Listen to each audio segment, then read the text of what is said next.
আসসালামু আলাইকুম।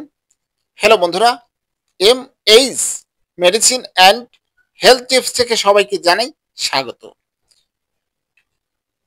গর্ভাবস্থায় কিছু খাবার এড়িয়ে চলা উচিত।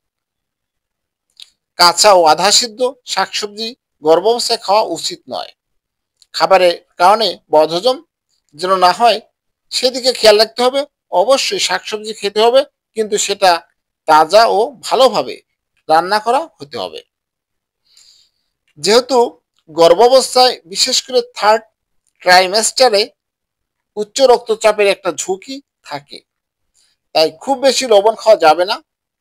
এছাড়া লবণ ও অন্যান্য লবণযুক্ত খাবার বেশি খাওয়ার ফলে পায়ে পানি আসতে পারে।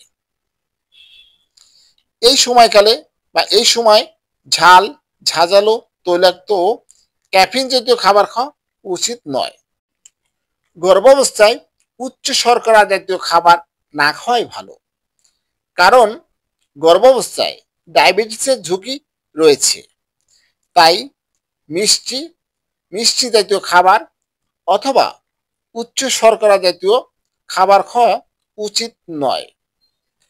তবে মনে রাখবেন, প্রতিটি মানুষের শরীর আলাদা ধরনের, তাই গর্ভধারণের পর খাদ্যাভ্যাসের বিষয়ে আপনার নিয়মিত চিকিৎসকের সঙ্গে পরামর্শ নিতে হবে।